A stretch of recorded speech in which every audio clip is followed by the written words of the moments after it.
우리에게 주시는 하나님의 말씀입니다. 신약성경 로마서 1장 11절로 13절입니다. 신약성경 로마서 1장 11절로 13절 말씀을 한 목술로 봉독하겠습니다.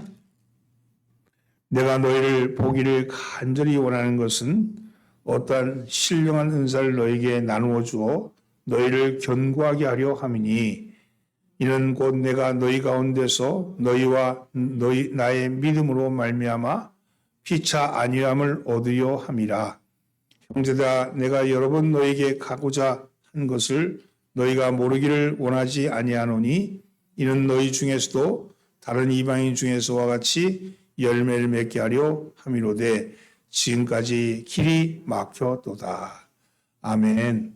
할렐루야. 오늘도 예배에 참여하신 여러분들을 환영합니다. 여수와 인사 나누시오. 잘 나오셨습니다. 앞뒤로 인사하면서 은혜 받읍시다. 날이 많이 추워졌어요. 오늘 성도의 만남의 축복이라는 말씀을 가지고 함께 은혜를 나누고자 합니다. 사람이 이 세상을 살아가면서 제일 중요한 것은 만남입니다. 누구를 만나냐에 따라서 그 사람의 인생이 결정이 됩니다. 행복한 인생을 사느냐, 불행한 인생을 사느냐 하는 것도 누구를 만나냐에 따라서 만나냐에 따른다고 해도 과언이 아닙니다. 그런데 어떤 만남에는 화가 되는 만남이 있고 유익한 만남이 있죠. 살면서도 만나면 피곤하고 불편한 사람이 있습니다. 아무리 비싼 밥을 사줘도 소화가 되지 않고 불편하죠. 만나서 얘기를 나누다 보면 이상한 소리가 되어서 돌아오지 않을까 말할 때도 두려움이 생기는 만남이 있습니다. 그런 사람을 만나면 하나님을 멀리하게 만들고 영적으로 약해지게 만듭니다. 이런 만남은 화가 나는 만남이죠. 반면에 만나서 말은 하지 않아도 편하게 느껴지는 만남이 있습니다. 늘 기대가 되고 만나는 시간이 시간 가는 줄 모르고 모든 면에서 유익되고 축복된 그런 만남이 있죠. 이런 만남은 유익한 만남입니다. 아마 모든 사람들이 유익한 만남을 갖기를 원할 겁니다. 그러면 어떻게 해야지 우리가 유익한 만남을 가질 수 있을까요? 불교에서도 만남을 귀하게 여겨서 인연이라 그러는데 불교의 만남은 인연이라 그래요. 우연한 만남을 필연적인 만남으로 만드는 것이 인연입니다. 인연에는 좋은 인연인 선연이 있고 나쁜 인연인 악연이 있습니다. 악연은 과거에 악업이 쌓여서 나타난 것이고 좋은 인연은 과거에 선업이 쌓여서 나타난 것이라고 얘기합니다. 이것을 업보라 그래요. 업보.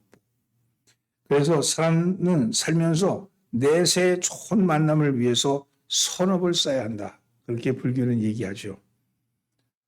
이런 불교의 만남은 철저하게 운명론적이고 결정론적입니다.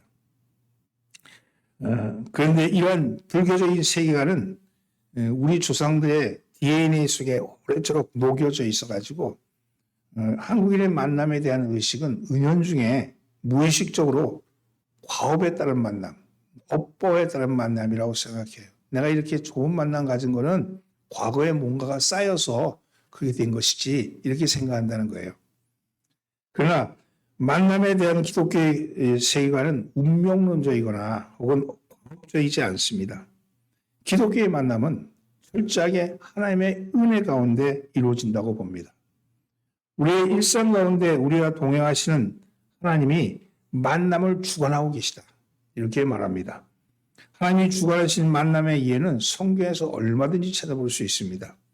예를 들면 가나안 여인 룻과 보아스의 만남 이라든지 다윗의 소중한 친구였던 요나단과의 만남이라든지 바울과 루디아의 만남이라든지 바울과 아굴라의 부부와의 만남 이런 것들이 전부 다 주님이 은혜 가운데 개입하는 모습을 볼 수 있는 거죠. 기독교에서의 만남은 하나님의 복으로 보고 있습니다. 하나님의 복. 그렇다면 어떻게 하나님이 주관하시는 이 만남의 복을 누릴 수 있을까 하는 거죠. 우리의 정신이 좋은 만남을 갈망해야 합니다. 우리의 지정의가 좋은 만남을 갈망하셔야 합니다. 좋은 만남을 이루기 위해서 간절히 기도해야 합니다.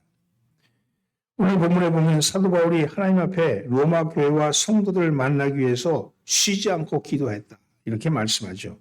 11절에 보면 내가 너희 보기를 간절히 원하는 것은, 13절에 보면 내가 여러 번 너에게 가고자 하는 것은, 바울은 로마에 가기 위해서 쉬지 않고 기도했다. 갈망했다. 이런 걸 볼 수 있죠.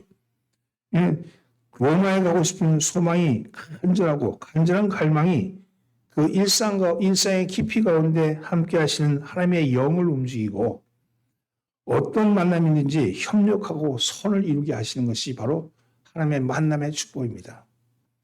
좋은 만남, 그 좋은 만남을 위해서 여러분들도 갈망하셔야 돼요.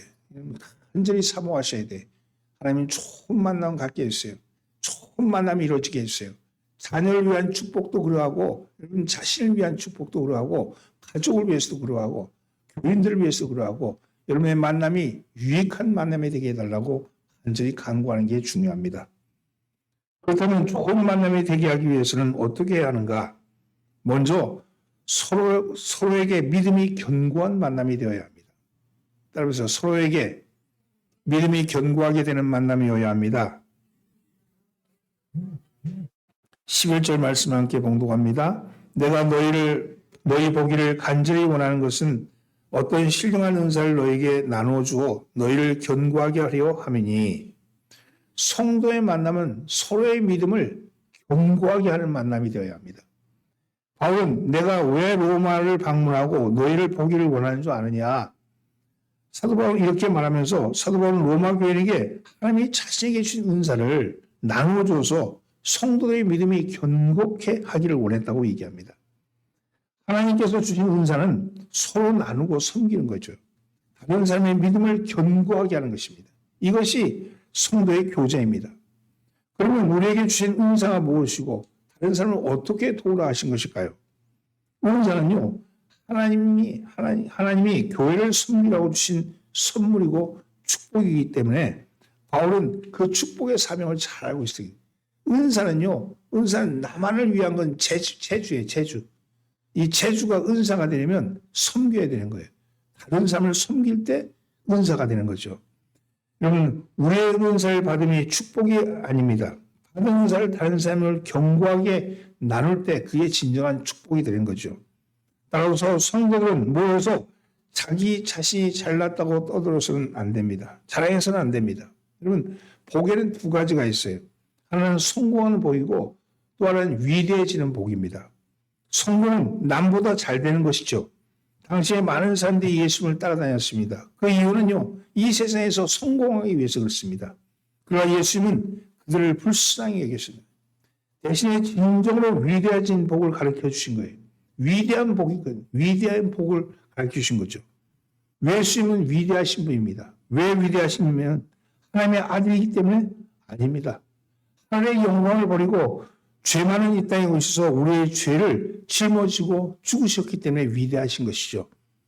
예수님은 자신을 믿고 따르는 모든 사람들이 위대해지기를 원하셨습니다.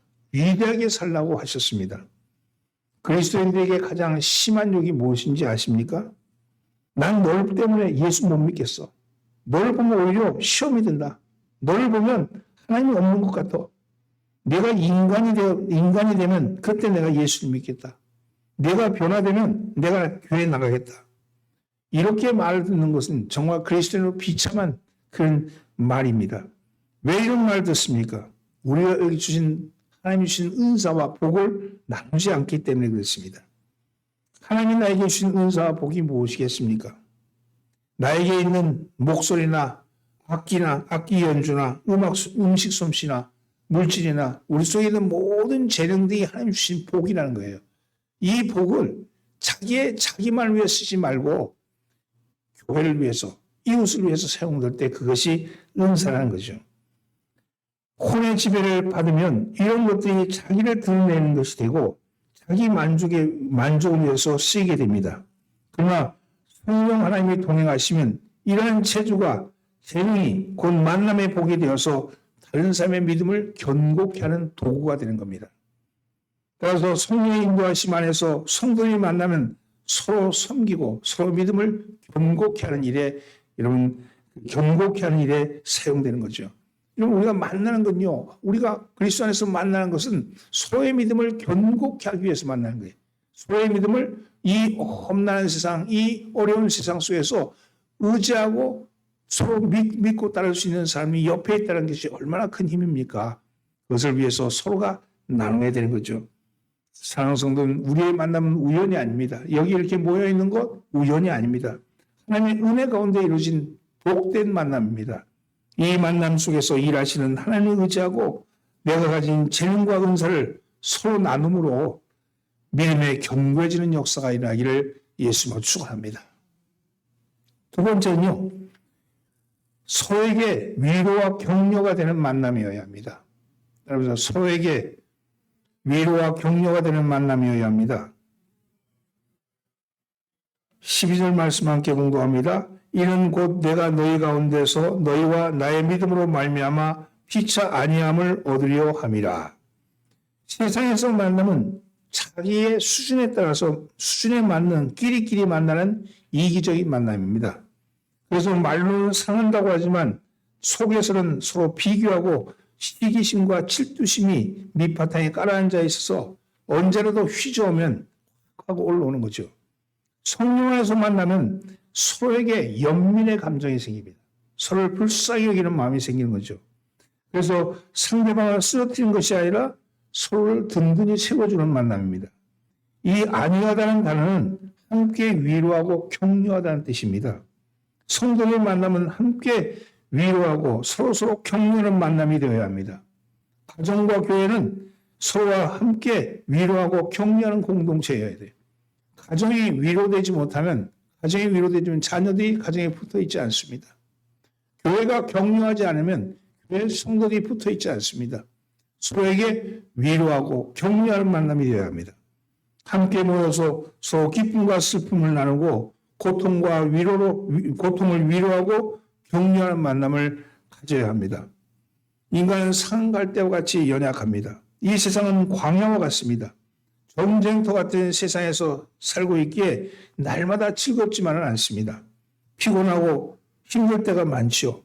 그럴 때 힘을 공급받지 않으면 주저앉고 넘어지고 쓰러지고 포기하고, 그래서 누군가의 위로가 필요합니다. 격려가 필요합니다.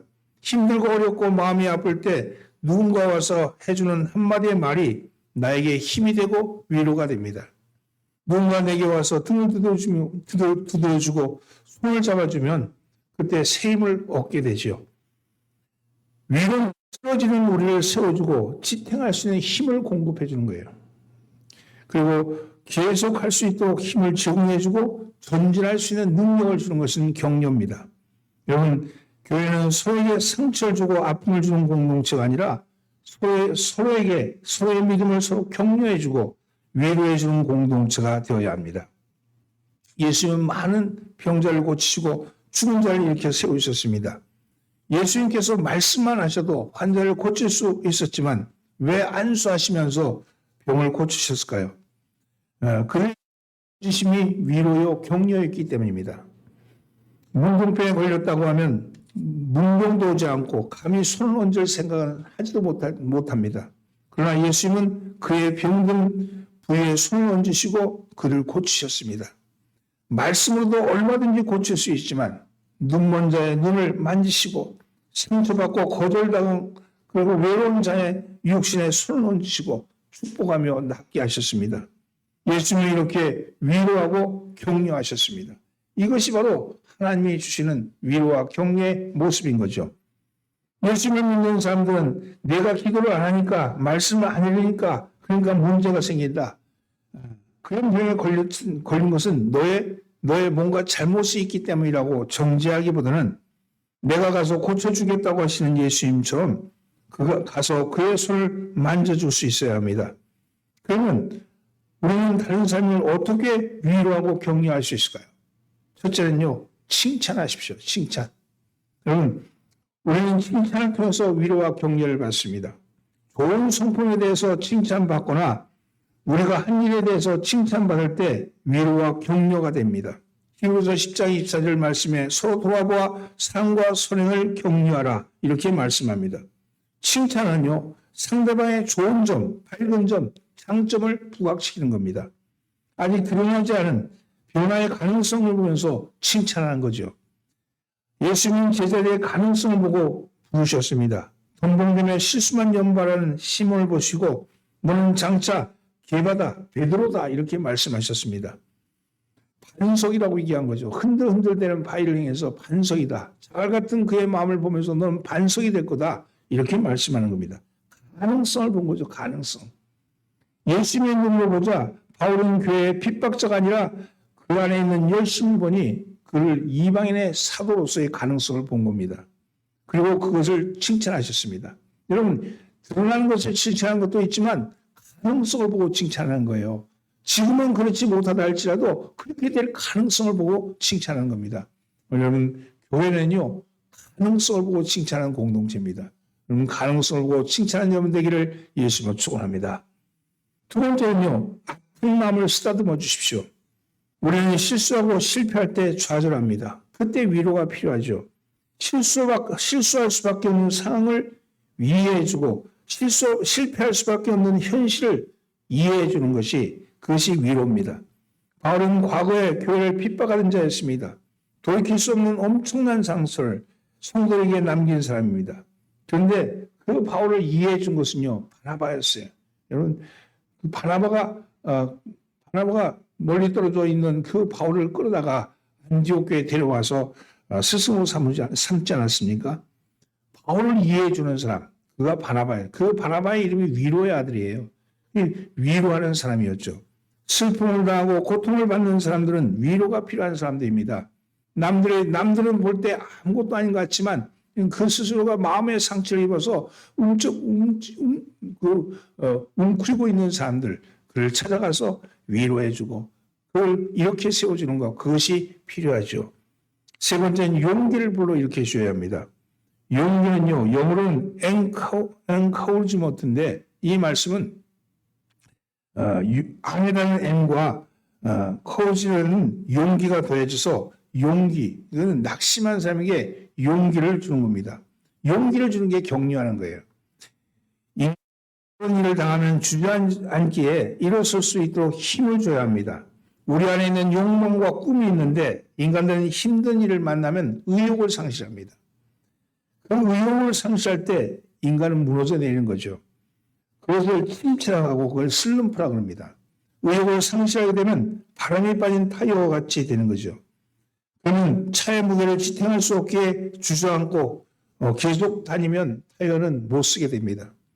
이 위로와 격려는 바로 이 타이어, 바람 빠진 타이어에 거기다 바람을 불어 넣어주는 것이고 그리고 넘어져 있는 사람을 이렇게 세워주는 겁니다. 위로와 격려는 한 사람의 인생을 바꿔놓기도 하고 한 가정을, 한 교회를, 한 국가를, 세계 역사를 바꾸는 힘이 되기도 합니다. 그 위로는요, 그저 아주 대단한 말로 하는 것이 아니라 옆에 서서 그에게 용기를 불어넣어주고 할 수 있어. 주님 안에서 할 수 있어. 주님 너에게 힘을 줄 거야. 오늘도 주님이 너와 함께 하셔. 이렇게 용기를 주는 것이 매우 필요합니다. 여러분, 우리는 주님 안에서 서로 만남을 갖는다는 것은요, 서로에게 용기를 얻는 그런 만남이 되었으면 합니다. 여러분, 교회에서 용기, 말씀을 통한 용기를 얻기를 바라고 힘을 얻기를 바랍니다. 오늘도 주님이 여러분들의 아픈 몸을 만지셔서 강건케 하시는 역사가 일어나기를 예수로 축원합니다. 세 번째는요, 좋은 만남은 열매가 있습니다. 13절 말씀 함께 봉독합니다. 형제들아, 내가 여러 번 너희에게 가고자 하는 것을 너희가 모르기를 원하지 아니하노니 이는 너희 중에서도 다른 이방인 중에서와 같이 열매를 맺게 하려 함이로되 지금까지 길이 막혔도다. 바울은 로마 교회에 가서 열매 맺기를 원하셨습니다. 열매라는 것은요, 다른 사람에게 주는 유익과 축복입니다. 사과나무가 사과나무만 있을 때는 다른 사람에게 유익을 주지 못합니다. 그러나 사과나무에 열매가 열매야 다른 사람에게 그 사과를 따먹음으로써 유익을 줄 수 있죠. 마찬가지로 성도의 만남은 열매를 맺어서 세상이 그 복을 누리게 해야 합니다. 우리의 믿음과 성품이 변화되고 우리의 사고가 달라짐으로 인해서 결국 세상 사람들이 그 열매를 누리게 해야 합니다. 그래서 예배당 안에서 모여있는 우리는 너하고 나하고만 좋아서는 안 됩니다. 서로의 믿음을 격려하는 수준에서 끝나서도 안 됩니다. 열매를 맺어야 합니다.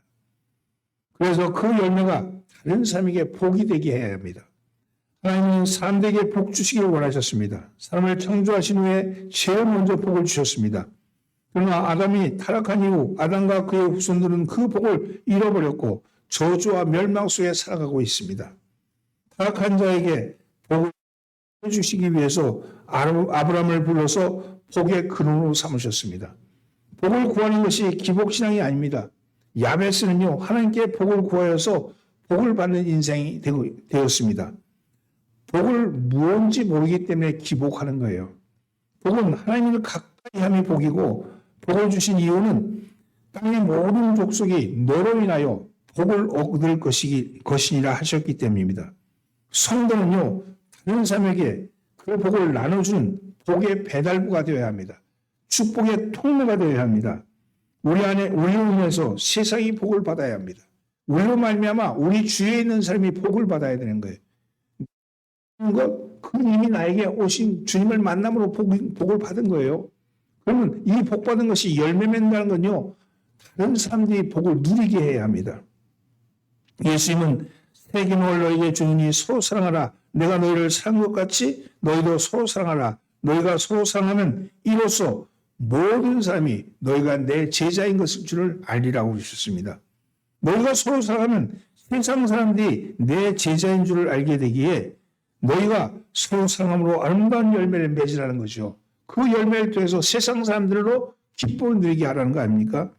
성공 열매를 맺어서 세상과 나눠야 합니다. 우리는 만남을 통해서 어떤 열매를 맺고 있습니까? 우리끼리만 좋아서는 안 됩니다. 우리끼리만 누리는 열매가 아니라 예배당 밖에 있는 사람들에게도 유익을 주는 그런 열매를 맺어야 합니다. 그것이 성도들이 교제하는 이유입니다. 물은 고여 있으면 썩습니다. 머물러 있으면 썩습니다. 나만 보기 시작하면 나눌 수가 없습니다. 나를 벗어나 다른 사람을 볼 줄 알아야 하고 내가 가진 것을 나눠줄 때 내가 영향력 있는 사람이 되는 거죠. 열매는 영향력입니다. 오늘 교회가 있음으로 말미암아 우리 사회가 복을 받고 우리로 인하여서 우리가 있음으로 해서 사람들의 주의가 변화가 되고 우리가 기도함으로 어려운 이웃들이 위로받는 역사가 나타나기를 바랍니다. 이것이 열매 맺는 삶입니다. 열매 맺는다는 것은 내가 내 삶에 복을 누리는 것이 열매가 아니고 그것이 이웃들에게 나눠질 때 이웃들이 누리게 될 때 그것이 좋은 만남의 결과라고 말씀합니다. 말씀을 정리합니다. 만나는 하나님 안에서의 축복입니다. 만남의 축복을 누리려면 먼저 서로의 믿음을 견고케 하는 만남. 우리의 고통과 축복을 서로 나눔으로 인해서 믿음이 견고해지는 거죠. 다음으로는 서로에게 위로와 격려가 되어야 합니다. 서로에게 위로와 격려가 되어야 돼요. 그리고 이런 만남의 결과로서 이웃들에게 그 열매를 누리게 해야 합니다. 이것이 하나님의 만남의 원리입니다. 여러분, 우리 이제 12월 첫째 주인데, 여러분, 유종의 미를 거두는 열매 맺는 그런 믿음의 달이 되기를 바랍니다. 그래서 여러분들의 삶이 하나님 앞에 더 성숙해져 가고 하나님이 더 기뻐 받으시는 그런 삶이 되기를 바랍니다. 올해도 주님의 은혜 가운데 마무리될 때 하나님 큰 영광 받으실 줄 믿습니다. 기도합니다. 복의 근원이 되시는 하나님 아버지, 오늘도 만남의 복을 허락하여 주시니 감사합니다. 한 교회에서 서로 만남으로 대면대면한 것이 아니라 영육 간의 서로의 교통이 있게 하여 주시고 저들 속에 성령의 은혜가 함께하게 하여 주옵소서. 그래서 서로에게 믿음이 견고해지게 하여 주시고 고통과 축복을 서로 나눔으로 믿음이 더 강건해지게 하여 주옵소서. 서로에게 격려와 위로가 되게 하여 주옵소서. 어려운 점, 힘든 점 칭찬하게 하시고 서로의 아픔을 나누게 하시고 서로를 주님으로 향해서 힘을 나눠주는 사이가 될 수 있게끔 은총을 더하여 주옵소서. 오늘도 주님의 거룩한 손이 함께 하셔서 열매 맺는 삶이 되길 원합니다. 그 열매를 이웃이 누릴 수 있게 해주셔서 하나님께 영광을 돌리는 그런 역사가 나타나게 하여 주옵소서. 우리를 구원하신 예수님의 이름으로 기도하옵나이다. 아멘.